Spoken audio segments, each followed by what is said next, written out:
Kupitia ukurasa wa Waziri Dorothy Gwajima, waziri wa maendeleo ya jamii, jinsia, wanawake na makundi maalum nchini Tanzania, ameandika moja ya taarifa kwenye ukurasa wake wa Facebook. Ameandika hivi na nukuu: leo asubuhi kila mmoja amenitumia tag kwenye kipande cha picha kama hapo juu kuhusu huyu mnayemuita Uncle T kuvaa muonekano wa kike wakati ni wanaume.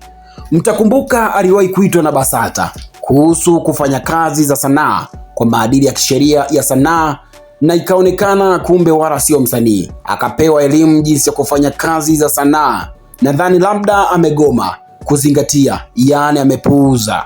Mheshimiwa Waziri akaendelea kuandika ujumbe wake hapa chini tena: narudia kuwapa neno la amani kuwa tayari nimetoa maelekezo rasmi ambayo yameshaanza kufanyiwa kazi kuhusu huyu Uncle T na wengine wengi wanaofanya yake ambayo tunadhani ni kinyume na maadili yetu. Akauliza swali, je, tulibebeje kisheria ili wasiponyoke?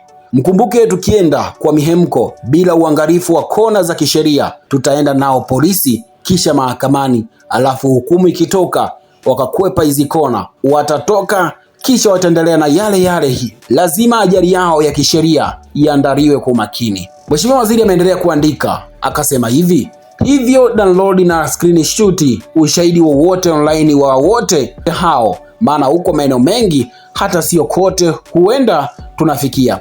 Mheshimiwa Waziri amemalizia hapa chini: mwenye kuelewa na elewe. Sina mengi kwa leo, asante kwa ushirikiano. Una maoni gani kuhusiana na hii taarifa Mwanabaharia TV? Karibu maoni yako hapa chini, nitakuja kutembelea hapo baadaye. Asante kwa kuifuatilia Baharia TV. Usisahau kulike, kusubscribe, kucomment na kushare.